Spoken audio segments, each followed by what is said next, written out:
they just don't know. They think going from A to B is okay. Well, then that goes back to your mamas and your daddies, these people here. Somebody needs to go find your mom and dad and Stop. smack the crap out of them because they should have taught your ass better than that. Hello, everybody. That's me, Tony, and my wife, Jill, and together we are Rolling with the Bolens. So in 2017, we decided to give up the normal stick and brick life for a life of adventure on the road. So now we are nomadic and living full-time in our RVs. So come along with us as we travel the world and get ourselves into all kinds of adventures. Alright, guys. Of course, you guys may know us by now. I'm Tony. This is my wife, Jill. And we have been full-time RVers for, what, 3 years? About 3 years? Yeah, real close to it. It's like the Girl Scout. Yeah. Anyway. Who does the 3? Whoever. I don't know. Anyway. So today we're going to talk very blunt about some things that people do while RVing you should never do. I would have thought it would have been an unspoken rule with some of these, but apparently some people did not get the memo. Now, this is a video that's probably overdue, and this is a video that's probably going to irritate some people, especially if you're the people doing these kind of things. So, I guess without further ado, we're going to jump into this. And there's always reasons why somebody can come up with a reason why they're doing it. And, of course, there's always circumstances that are, out of control, and that's fine. Well, but on the most part, day to day, without a valid, good excuse, don't do these. There's no excuse. Well, emergencies. Some of them. We'll get to that. Jill's being too nice. Apparently, I'm going to be the mean one here in this video. So, let's talk about the differences between full-time RVers and weekend RVers. Now, we think it's great being a full-time RVer. We think it's great that we have weekend RVers. And I don't know if it's just gotten worse because of the pandemic and a lot of people rushing out to buy RVs so they can go out and do stuff because, the social distancing thing. Because, even though you're camping, you should probably still kind of practice some of that social distancing. They're not doing it. Not here, at least. Yeah. Yeah. Maybe not when they have parks. 400 people in the lake swimming at the same time. Yeah. And that lake's not that big. But anyway, so we're just going to jump into it. When you're a weekend warrior, or even if you're a full-time RVer, there is a cardinal rule. Pick up after yourself. Be respectful of your fellow campers. Don't leave stuff in the fire pit. Don't leave mounds of trash. And do not, under any circumstances, light a big, huge fire and leave. That's just common sense, people. Come on. Especially when your fire ring is close to another RV. It doesn't really matter whether it's really close to an RV or not. But don't do it. And we probably should insert fireworks should probably be one of those things that you don't let off near campers. Yeah, especially with people having pets in their RV. Poor Diesel is getting the hell scared out of him. And we understand 4th of July. We understand that. Celebrating, but there's places you do those things and places you don't. Not next to because whatever goes up, exactly, will come down. And it could land on your RV neighbor's RV, or easy up canopy things, or anything, and just burn everything down. It's just bad. Don't do that shit. And yes, probably aluminum burns at a certain temperature, and glass definitely burns at a certain. That fire ring fire's not getting hot enough to melt your glass or your aluminum cans, people. So yeah, put those in the trash or in your recycling bin, even better. Right. The other thing about coming in is you're not entitled to anything and everything. If you don't have something in your site, don't go to a site that may have an RV on the site, but you don't see nobody there, and steal their fire pit or their picnic table. Don't do that. No. We do not do those kind of things. At least not in the adult, civilized world, we don't do those kind of things. That's just really... Yeah, you're an ass for doing that. Go talk to the management. Talk to management and ask. They'll bring you something. They'll bring you a fire ring. And if it's that big a deal, ask me to move to another site if it doesn't have that and they can't accommodate you. But don't go steal it from your neighbor who might have went to the store, so they come back and enjoy their time you know, they were fortunate enough to have those items at their campsite when they got there.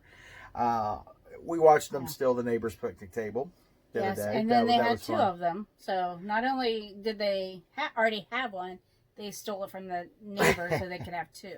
Right. So, and then that wasn't good enough. They come back and stole his fire pit, and then left it full of fire and left. Yes. Anyway, so that's another thing you should not do as a full-time RVer. And, you know, when we're doing these videos, we have it on a rig who we are. We don't mind somebody coming to knock on your door, but don't let yourself into other people's RVs. Don't just assume because you see people on YouTube or just any camper, rather. It's not 1980s. You don't just walk into somebody's camper, especially this day and age. You're liable to get ventilated. So don't do that kind of thing, you know. But I think one of the other big things I can't stand is, like, you know, we have quiet hours at most places. Now, I know it's the weekend. Everybody's, you know, having a good time cutting up. But don't go next door to a neighbor's RV, especially if the lights are out, and start screaming 5 campsites down.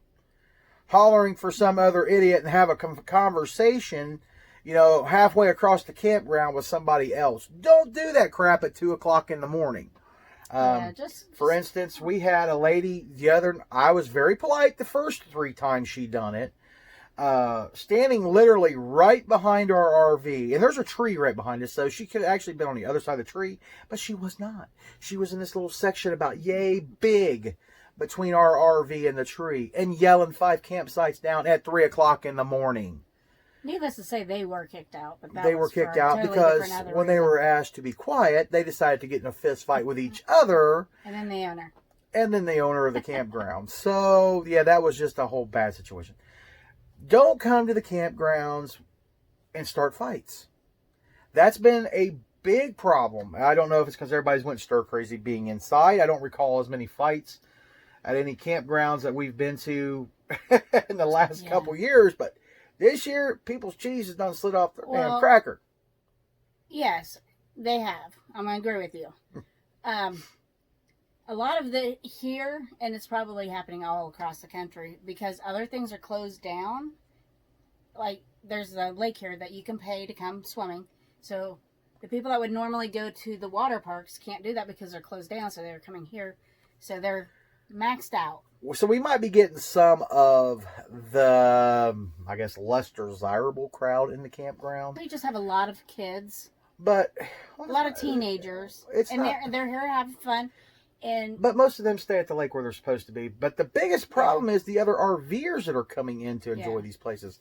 Now, the reason we say it's people who have just recently went and bought an RV is because it's blatantly obvious they just bought an RV. Yeah. They don't know what they're doing when they get here. They have no idea how to set their RV up.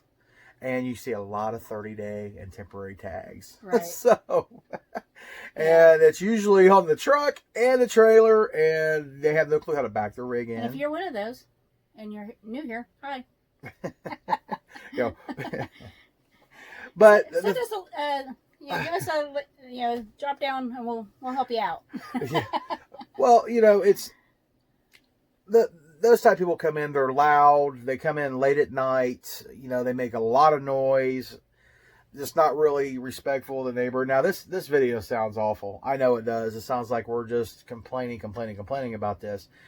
But, as full-time RVers, and we've been to all these places, this is our lifestyle. And we know it can be done a little more organized. Yeah, it's really just to help you to have a good time and the people around you to have a good time. And we've had plenty of people across the country who have been reasonably new to RVing that are not that loud. But it's just, I guess, we'll call them the pandemic campers. Yeah. We'll call them that. But it's not just so much those type of people coming in. It's just all the crap they're coming with. I don't know, don't tie your dog up outside, especially if you have a yappy dog. You should never do it anyway. It's been way up in the 90s here. Leaving your dog outside all day tied up. It's too hot for that dog. And with that, don't tie them too close to the road so they can walk out and grab somebody walking by. And where they can get into somebody else's campsite. and take a crap and then walk and the dog leaves and you have to go and you over don't even know because and tell the dog's... neighbor, hey, by the way, your dog left a present. I don't need to clean up after your dog. Right. And then they look and go, oh, okay, well, we can do that. Yeah, and we have been guilty of our dog taking off the minute we open up the door. We understand that sometimes your dog gets off leash. We understand that they roam. They have minds of their own.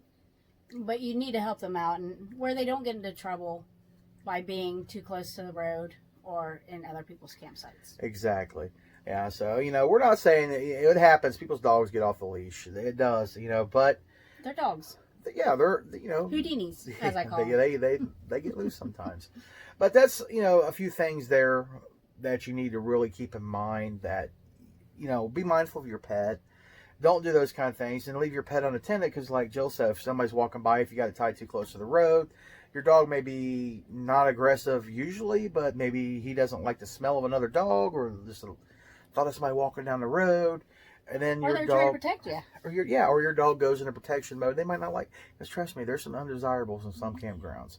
And dogs sense that kind of thing, and your dog might be trying to protect you, get themselves hurt, or even, worst case scenario, had to be put down because your dog went and bit this guy or a person who was trying to invade in your campsite. Right.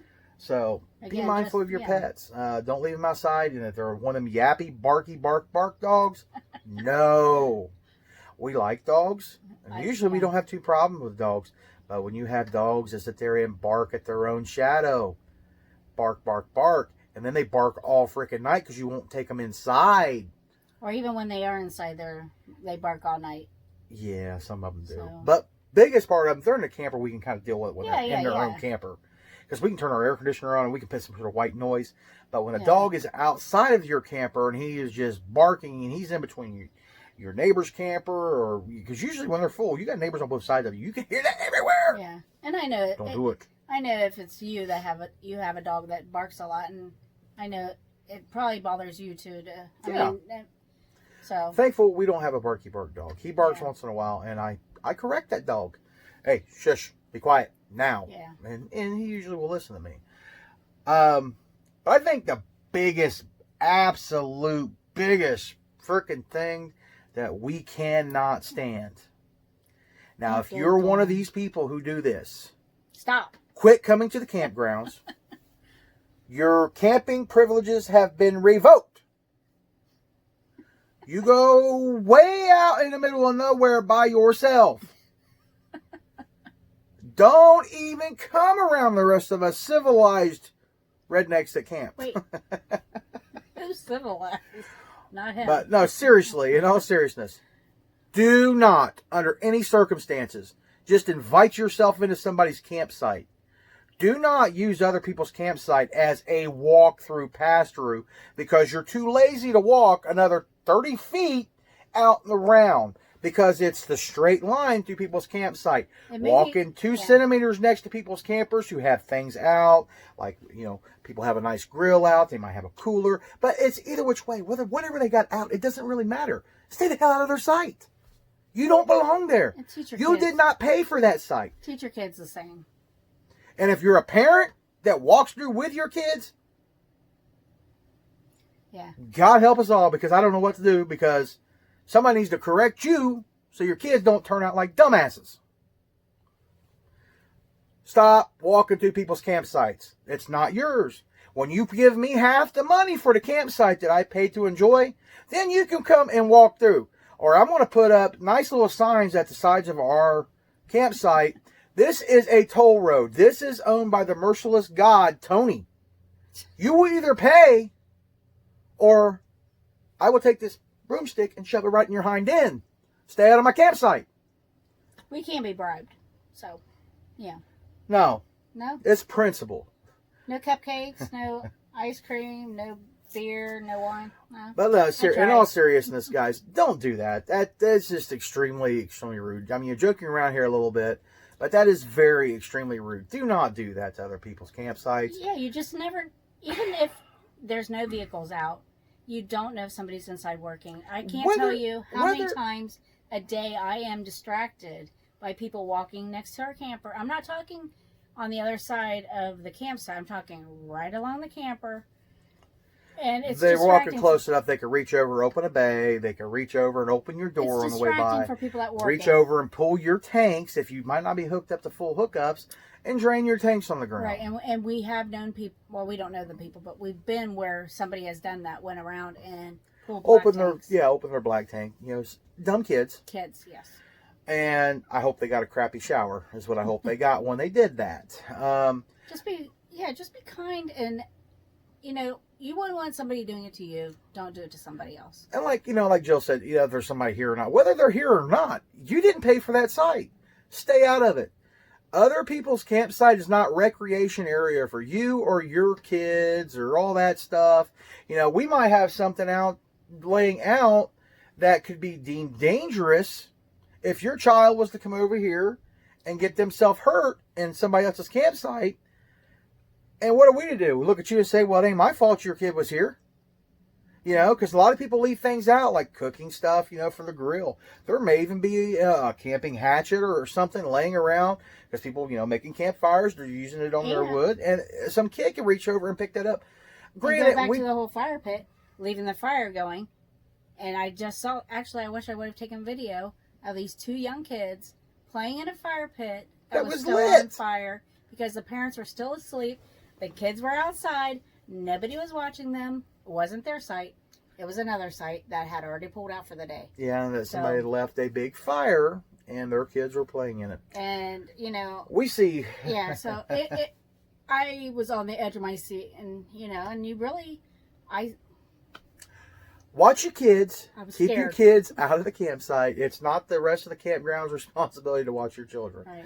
But like I said, people have cooking utensils out. We have propane gas out for grills, things like that. Things that children shouldn't be messing with. And the other thing is, you've got the undesirable adults walking through like that as well. Well, you know what? Let's just be real. We live in a society of people who will steal stuff because it's convenient, and steal stuff because they're too lazy to get out and actually work hard for it, like the rest of us. So, we shouldn't have to be completely, man, I got to go lock everything down and screw everything down in my campsite to keep these boneheads away from it. Now, I grew up in the city. I lock stuff up. I ain't too worried about you stealing something from my campsite. One, I'm a light sleeper, and if I catch you out there, it's going to be bad. All bad. So, but... If you want to borrow it, we're more than welcome to let you borrow something. Yeah. And we're first to help somebody who needs help, with things like that, And most campers are. And most RVers are. But, the biggest pet peeve, and I don't think a lot of people's really touched on this, is stay the hell out of people's campsites. If you're not invited to somebody's campsite, don't go there. Yeah. Even if somebody waves at you and says, hey... It does not mean we're best buds and you're going to come over and sit at the picnic table and we're going to break bread together and you're going to drink all my beer. Ain't going to happen. Because he doesn't have any. That's right. She drank it all. But I'm married to him. It's these kind of things, you just don't do those kind of things, guys. And the other thing about watch your kids. I can't tell you how many kids we've caught playing in a dump station. Oh, yeah. Playing around in the poop water. Playing around in the poop water. Now think about it. Now, we've had kids, little kids. We're not spring chickens here. Little kids don't like to wash their hands. Little kids like to go get in the refrigerator. And little kids like to finger around in the refrigerator on all your food. They don't like to take their shoes off when they walk into your house. Exactly. And I guarantee you might want to buy a carpet cleaner. That's why I carry one with me. Well, I guess one good thing is if they're playing at the poop station and they're still alive, they haven't. They probably won't get corona. Yeah. So they're probably safe from the Rona. But seriously, that's some of the biggest pet peeves as full-time RVers that we have is just really inconsiderate campers who want to just basically think they're entitled to be as loud as they want even after the quiet hours. I paid for this site. Well, guess what? Everybody else here paid for their site too. I don't see too many of us that didn't have to pay. We didn't just get to come here and camp for free. So you can take that and stick it you know what, because everybody that's at the campground, we've all paid, and some of us probably paid more for a site. That's just because that's the way campgrounds do. They have this site for this much, this site for that much. But, then they have tent campers, which we like it here because the tent campers, they're not right over here with the RVs. They're on the other side of the lake But we can hear you guys after 2 or 3 o'clock in the morning yelling clear across the lake too, because it echoes. Yeah. But be mindful of the quiet hours. And like I said, Pick up your trash. Pick up your trash. And here's another thing: if they did not tell you to leave your bag of trash at the campsite, that somebody come out and get it, take it to the dumpster yourself. Don't be lazy. Like today, they're usually by the door, by the entrance. We got to share this story. Today, we were talking to somebody as we were walking through the park. Cindy, you're watching. And this lady, we shit you not, pulled up. She starts looking around by the dump station because we just happen to be, congregating at the dump station, Yeah. close to it. But we were playing in the water. Playing in the water. But we were there. She literally got out of her car after riding around there for a minute with a bag, and she started to put it down. And we all just kind of looked at her like, "What are you doing?" We did the German Shepherd. And she goes, "Do we put our trash here?" No, Karen, we don't put our trash here. There's no trash bags there. Not one. There's not a trash can. There's nothing here. Now, we would have been a little bit, I guess maybe we're a little bit more, what are you doing with that? Because it's in our line of sight from our campsite. So, yeah, we'd have looked at that trash. But, no, if they don't tell you to leave your trash. And then she asked, so, yeah. The only reason she asked, because she was like. Because we did the German Shepherd. We all looked at her like, what are you doing? So, anyway, take your trash out. If you come into a campsite because you're unfortunately had to come in after somebody who was not so clean to, respect the whole rule, leave it cleaner than when you found it, And that doesn't just apply to BLM land or boondocking or whatever. It applies everywhere, no matter where you're camping. You paid to camp, yes, I understand, but you didn't pay for a janitor. Yes. And there's camp hosts and stuff like that. Sometimes they have staff members who are making not so great money. They're usually kids making money, summer jobs. Don't leave all your adult trash and things like that out for these children to find. They're usually the ones that cleans up after you. And not only that, you're not paying them enough for a campsite to be your maid. Right. You're just not. Clean up after yourself. Don't walk into people's campsites. Don't walk into people's campers. And do not stand outside somebody else's RV and scream. Because usually if somebody's screaming like that outside of an RV, there's a problem. So you get a lot of people who actually are, I guess considerate. There might be somebody injured or hurt. We're going to come look and see what's going on. And we've done that. Yes. So. This is, RVers looking out for other RVers. If somebody's hollering, we don't know. We're an RVing community, an RV family out here. A lot of us. We look out for each other. Well, yeah, we do. We look out for each other. And, that's the thing. That's the best part. Beautiful thing about RV life is that. But we have the ones that are trying to screw it up for everybody. So if you're new to camping, please don't do those things. Right. Watch your kids. Take out your trash. Don't walk into other people's campers that are not yours. Don't go into campsites just because somebody waved to you. Now, if they're having a conversation with you and they invite you into the campsite, that's fine. Just don't ever assume that you have the right to be in their campsite, and never assume that you have all the rights and are entitlement to be out here making as much racket and being inconsiderate to your neighbors, because you don't have that right. Be respectful of one another. And like I said, I know this video is probably going to hurt some people's feelings, but honestly, I don't know. I think people need to be told, because obviously people have gotten dumber and less mindful of others other than themselves. Some people just aren't taught. Self-centered. Yeah. That's what a lot of people have become. There's that, and then there's people that just don't know. They think going from A to B is okay. Well, then that goes back to your mamas and your daddies, these people here. Somebody needs to go find your mom and dad and smack the crap out of them, because they should have taught your ass better than that. That goes back to the whole thing of government and everybody across the world is telling everybody, wash your hands. Flush the toilet. Don't touch the toilet and stick your hand in your mouth. This is stuff you should have learned when you were like freaking barely walking and talking. Wash your hands. Brush your teeth. Put deodorant on. Things like that. I thought we all learned this as little children. But I guess nowadays with social media and these kind of videos, other adults need to remind other adults, did you do this today? Did you do over there and get in somebody else's site? Well, shame on you. See, this is what happens when you take spankings out of the equation, and you get timeouts. Okay. We're going down a rabbit hole, but I'm just going to tell you, don't do these things. And guys, we hope this wasn't too much of a bitch fest, but we'll see you guys down the road, and you guys be safe, and try to be kind to each other, even the ones that come through your campsite. Don't beat them. Tell them where to go, but don't beat them. Show them the other. You know there's a road. Walk them around your campsite. Say, now you got directions. So, until next time, guys, we'll talk to you later. Bye. Bye.